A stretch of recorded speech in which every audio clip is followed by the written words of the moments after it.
This is Short-Term Rental Management, the show that is all about short-term rental property management with your host, yours truly, Luke Carl. Showtime. It is short-term rental management with long-haired Luke Cashflow Carl, the shaman of short-term. It is a wonderful day for an awesome day, and I'm so happy to be here. It's great. It's awesome. I'm very grateful to be in your presence. Thank you for choosing to hang out with me for a few moments of your time as we become better property managers through rental real estate and the world of vacations, because that's what it's all about, providing a great place for our guests to enjoy their families, enjoy their lives, and have a great vacation. Today we are going to talk about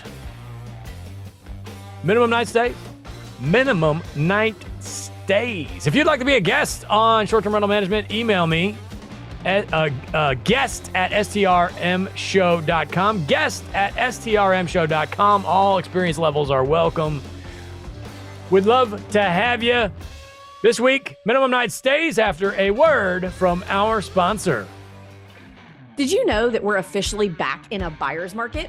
That's right. Even though interest rates continue to rise, they are causing prices to fall. So there's finally room for you to do regular real estate investor things that we couldn't do for so long, like negotiate, make lower offers, ask for sellers to cover some of your closing costs. So it's a really great time to buy in terms of being able to get a lower purchase price and being able to negotiate. So if you're looking for your first or next short-term rental, it's a perfect time to reach out to us at the Short Term Shop.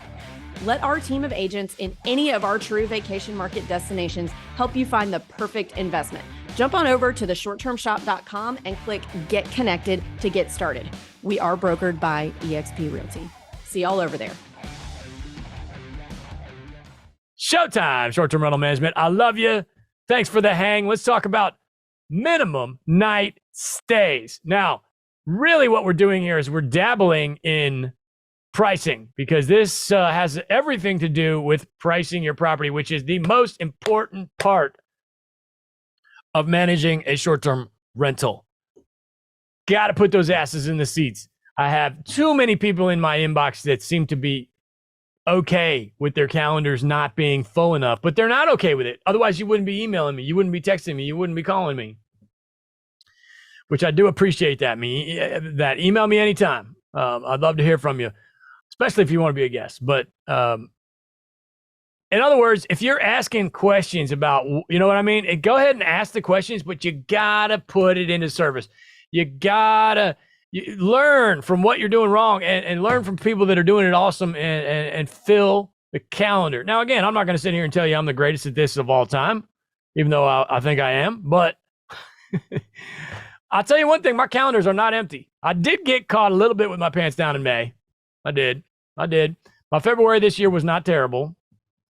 But when May rolled around, I was not prepared and I was not booked enough. Now, I was able to play catch up, but it is difficult to play catch up on larger properties. Smaller properties, more forgiving. Bigger properties, better possibility for higher ROI in a lot of cases. It's kind of like doing multi-family short-term rental. All you got to do is add a bedroom and you've added a family. But you've got to pay more attention. It's almost like having 2 little ones or 1.5 little ones for a big one, right? So I guess first let's just dive into, what are some good rule of thumb minimum night stays based on the size of property. Now, this is, of course, going to be very greatly dependent on your market. I'm in 3 markets with short term and 7 markets overall across my portfolio, long term, and of course, multifamily as well. But my short terms are in about 3 different markets, really kind of 4, but 2 of them are pretty much the same thing, that kind of thing, not very far from each other anyway.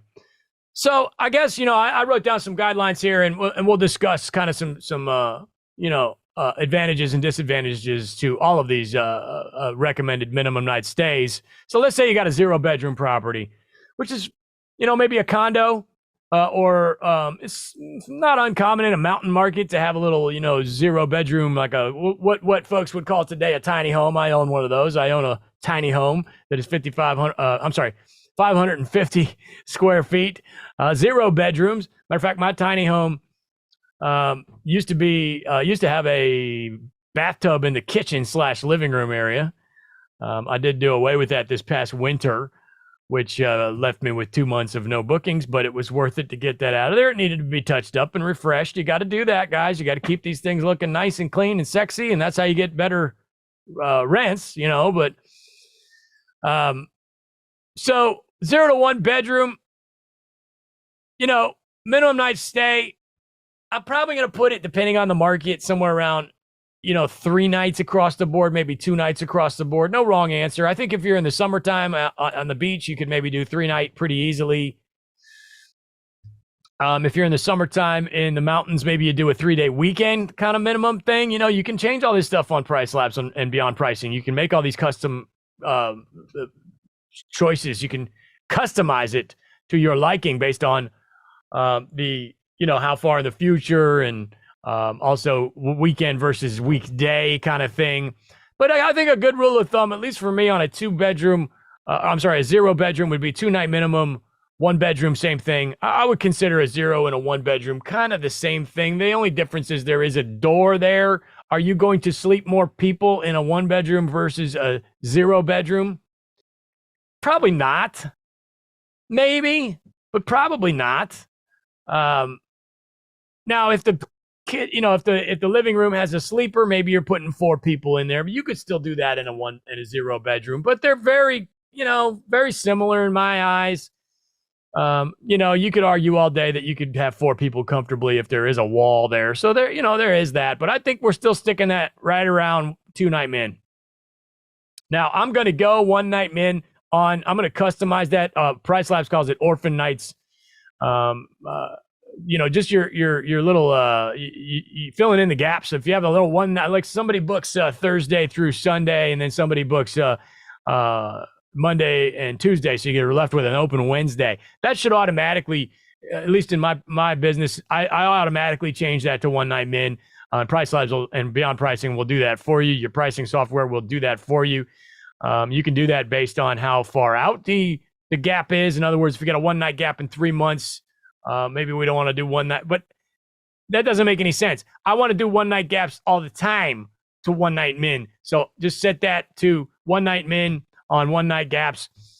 We may take that same example on a 2-night gap and leave it at 2 nights further in the future. Like if it's 2 months from now, leave it at 2-night min. As it comes closer in, maybe we switch it to 1 night at 30 days or something like that, or 20 days. Switch it to 1-night min. Better chance of filling those dates in as 1 night than there is as 2 nights. Also, it's going to increase your gross income, which is really neither good nor bad based on your own personal revenue. Because really, what you're doing there is you're getting the double cleaning fee. If you do 1 night on 2 nights in a row versus 2 nights on 2 nights in a row, you get a double cleaning fee, and maybe you could charge an extra $5 or $10 per night for those 1-nighters. Then you could, if you were clumping them together, if you get lucky, if you're really working it hard, So your gross income increases, which, hey, at the end of the day, you need to keep the juices flowing. That is the most important thing when it comes to your property and your calendar and your algorithms. You got to keep things moving and flowing. Those 2 nights empty, you don't want to go too low because you're going to get some riffraff. I get that. But at the same time, if you can fill those nights any which way, your property's getting more juice, more, it's flowing. It's got the juju, man. It's got the mojo. And that will lead to more bookings. Also, your cleaner likes you more. The more cleans your cleaner, the more work you're giving her. Hopefully, if you got a good cleaner, she wants to work, or he. So, if your cleaner likes the fact that you did 2 1-nighters in a row as opposed to a 1 2-nighter, then you got yourself a good cleaner. Now let's talk briefly about 1-nighters here while we're on the subject. There's a downside to 1-nighters. Did you know there's actually a company that will help you find and purchase your first or next short-term rental? The Short Term Shop is the premier short-term rental acquisition company. They have a team of realtors with tons of experience, and most of them actually own their own properties as well. They are the best in the business and would be happy to help you with your next purchase. You can find them at theshorttermshop.com. Brokered by EXP. Theshorttermshop.com. One-nighters are more work generally. I guess there's more of a chance that something could possibly go a little bit sideways. People passing through. A lot of times they just booked whatever they could find for one night. They didn't even, look at it or plan ahead, that kind of thing. Maybe a bit more of a chance for some partying and drinking going on. And that's just part of it. So you got to build your systems around that. That's just back to good management. You got to let them know, hey, we're okay with you staying here for one night, but this is not a crash pad. This is not a party pad. A lot of times they'll want us to come in early and check out late. I absolutely do not allow that, period. It's just not part of my systems. If you want to do early check-in, that's fine. That's not what today's podcast is about anyway. It's not what I don't do early check-in. Okay. Now, one-nighters, they are what they are. They fill in a gap. They get the juices, the moving, and the mojo rolling. But there's a slight possibility that they might be a little bit more on the party side of things. But hey, people on vacation party anyway, man. I was in the party business before I got into real estate. I owned a bar in New York City. So people partying, not unfamiliar to me. Now, I don't do it anymore. I've got kids, so I'm in dad land, which is way more fun than party land. And life is so much better. But I do understand it. I get that mentality. And you got to understand, you're showing these folks a good time. That's a big part of it. They earned it, man. They work hard. They work hard at their job. To spend two days a year coming on vacation to your house and have a good time. Now, these one-nighters, a little bit different there. You know what I mean? Like, they didn't save up all year to go on that one-night stay. They're just trying to get away for the weekend or for one night, or they're passing through, So there is definitely, no doubt about it, a little bit more of a chance that there might be some more empty beer cans on a one-nighter than not. But I'm going to go ahead and do those for sure on a 0 and a 1 bed, which leads me to 2 beds. I will do for sure a one-nighter on a 2 bed. I'm not as eager to do it on a 2 bed than I am on a 0 or a 1 bed. But I will do it, especially to fill in gaps. I may put it on my Price Labs customizations, fill in the gaps. One night changes to one night minimum. One night gap changes to one night minimum. A 2-night gap changes to one night minimum within 3 weeks, 21 days out, that kind of thing. Very similar, honestly, for me on a 2 bed to a 0 or a 1 bed as far as minimum night stay is concerned. I would love to get a 3-night weekend on a 2-bedroom if I can in the summertime. No reason not to try. Now, here's something I want to talk about before we get any deeper. There's a lot of folks that are worried about people booking the weekends and then not getting their weekdays booked. Got to stop that. You got to knock that off. That's noob stuff right there. Okay. So yes, the weekends are more popular, obviously. You got most of the people in the world that have weekends off. But you will still get the weekdays booked. They may take a little longer to book. You might have to lower those rates a little lower. You can do all that stuff automatically. You can automate most of that stuff, make your weekends more expensive than your weekdays with your Beyond Pricing, with your Price Labs, with your Wheelhouse. But you got to get in there and pay attention. You got to get in there. In other words, don't do this. Don't go look at your calendar and say, oh man, Monday through Wednesday is open all next month. Let me go to Facebook and say, this sucks. I can't get any bookings on weekdays. That's not going to get you anywhere. All right. You got to get in there and change some things around. Lower those rates, do some black lines. That's what I call them. Just a black line is a manual override, and get that price a little lower. Maybe you black line it to a lower minimum night stay and a lower price, that kind of thing. Those nights are less desirable. Newsflash. Hey, pay attention. A less desirable night is worth less freaking money. It's common sense. It's common sense, but I see it all the time where folks freeze up. Oh my God, nobody cares about my Monday. No, they do. They do, but you can't have it priced the same as you got your Saturday. You can't have a 2-night minimum on Friday and Saturday, and a 2-night minimum on Monday and Tuesday on a 1-bedroom property. And it's open next week. Got to get in there and get it booked. I'm a rock and roller. I used to play in rock and roll bands for many, many years, none of which you've ever heard of. But I'm going to tell you right now, when the hall was empty, that means we were not doing our job. We were there to show people a good time. And when nobody showed up, that means my band sucks. Period.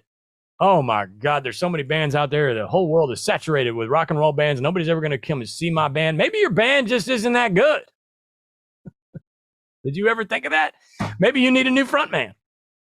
Maybe your drummer's too drunk all the time, which is a very common thing, by the way. But anyway, it's all fun and games, all right? So 2-night men on a 2-bedroom, and 1 night as you get in a little closer. Now 3-bedroom, I'm going to go 3-night men if I can. You know what I mean? It's all just easy, common sense stuff. 3-night men, 2-night men, 30 days or less.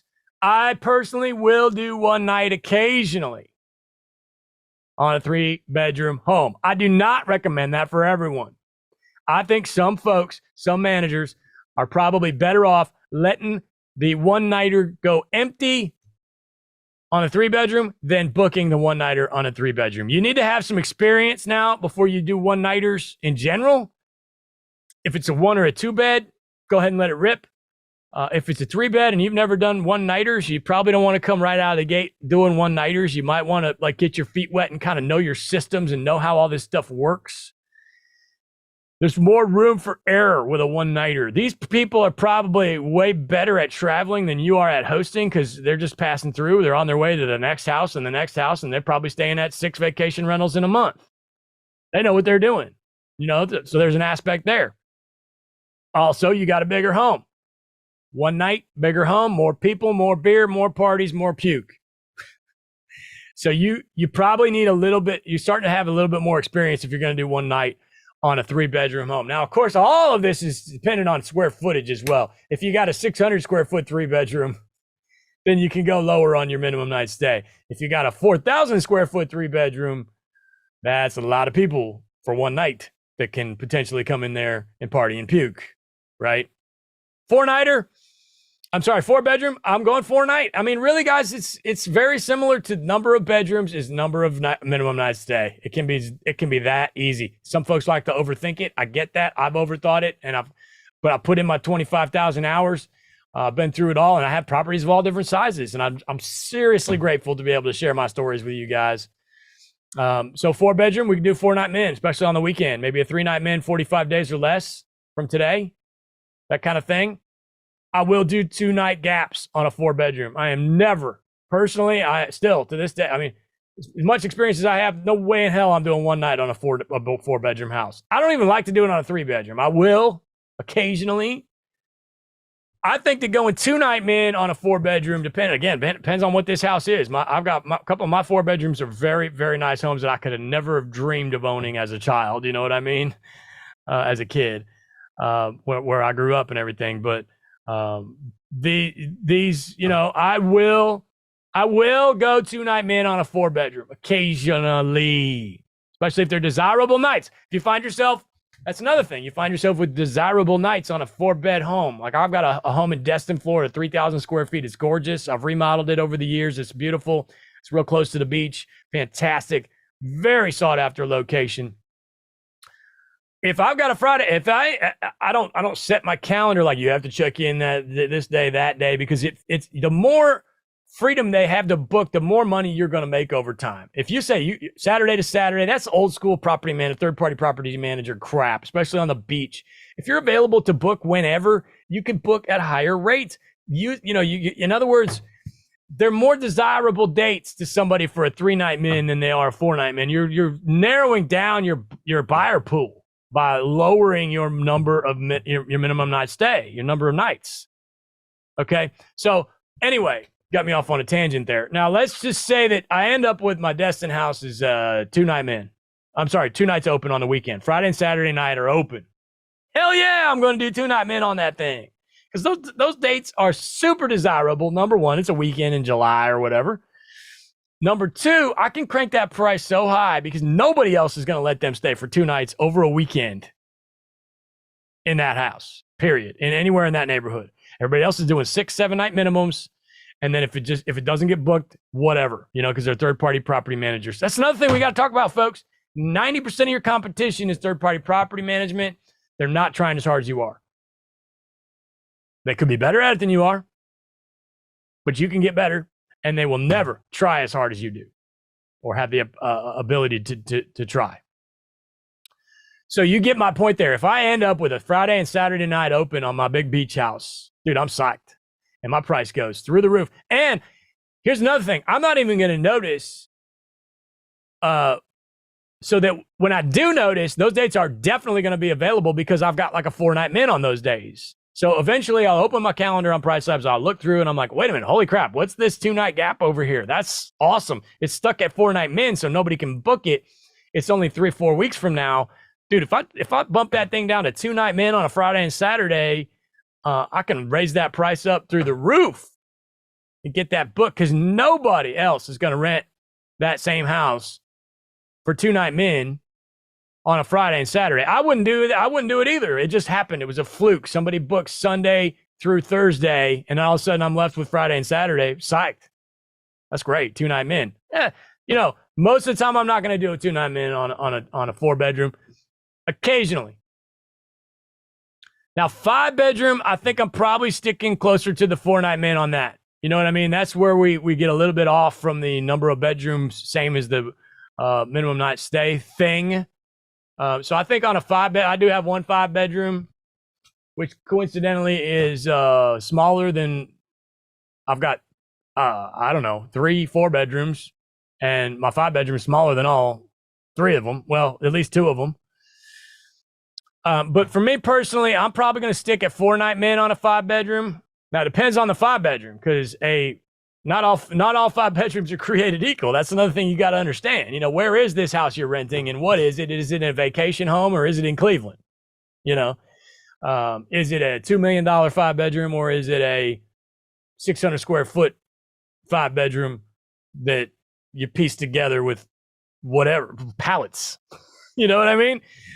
So for me, my 5-bedroom is a pretty damn nice house. It's in a great location, Pigeon Forge, Tennessee. And I do a 4-night men on that bad boy. No problem. I'd love to get 5 nights on it, but it's really not that common to get somebody want to come stay for 5 nights. Most folks are in and out 3-4 days on their vacation, at least in my vacation towns. So I find that I can optimize my 5-bedroom at a 4-night men. And I might bump out the 3-night men, or bump in, should I say. In other words, if I got a 3-night hole, I might hold off on that. If I got a 4-night hole, I might hold off on bumping that to 3 nights until maybe like 4 weeks out, maybe 30 days out, 21 days out. I'm not in as much of a hurry to lower my minimum night stay on a 5-bedroom. That being said, maybe I should be. You know what I mean? Let's play devil's advocate here. Like, let's say, okay, this thing's got a 4-night gap. 5-bedroom property is more difficult, or it takes more lead time in some cases than a 1-bedroom property. So maybe I do need to jump that thing down a little quicker to do my best to fill in those dates as good as possible. I could see both the argument both ways on that one. You know what I mean? So,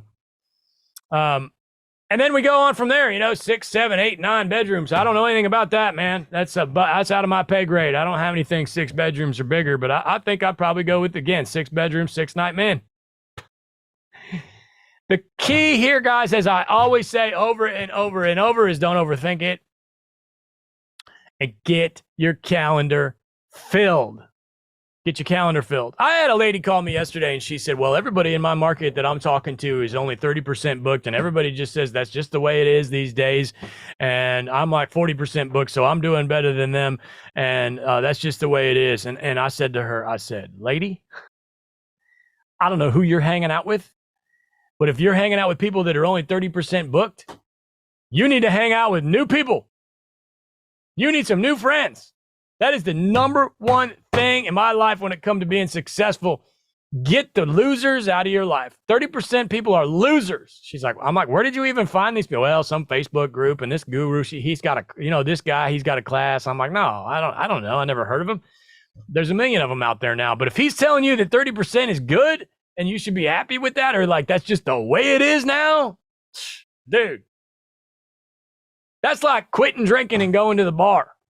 Oh, I don't drink. Well, then what the hell are you doing here? If you want to be skinny, don't hang out with a bunch of people that are overweight. I hate to tell you. If you want your calendar to be filled, do not hang out with a bunch of people that are 30% occupied. I'm sorry, lady, who will remain nameless.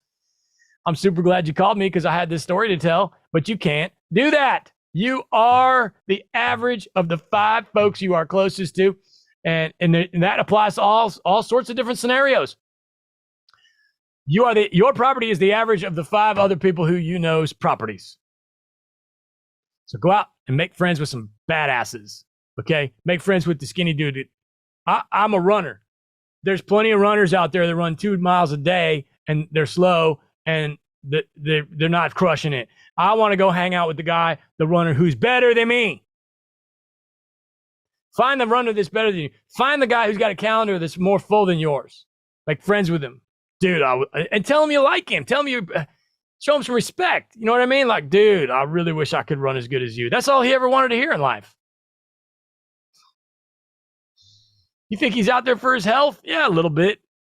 Mostly he just wants to be a badass. You know what I mean? I want my property to be filled. I want to put food on the table for my children. And when somebody comes to me and said, Luke, you're crushing it. How do I do that? It means the world to me. You know what I mean? So go find some folks that are crushing it. Stay away from these 30% occupied people. Come on, man.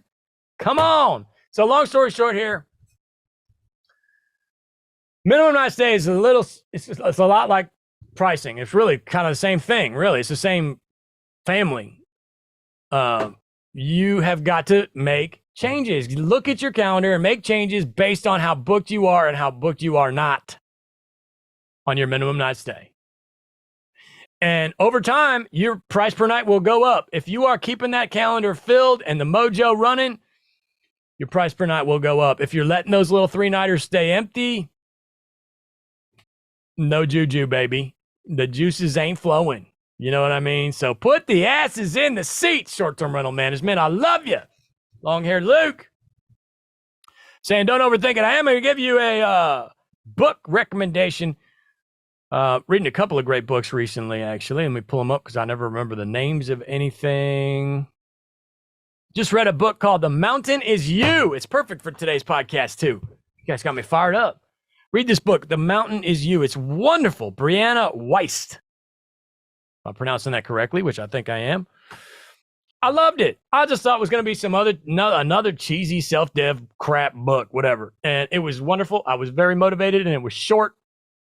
I liked that, and I appreciated it. So, Brianna Weist, I appreciate you for your book. Long-haired Luke saying don't overthink it, and I love ya.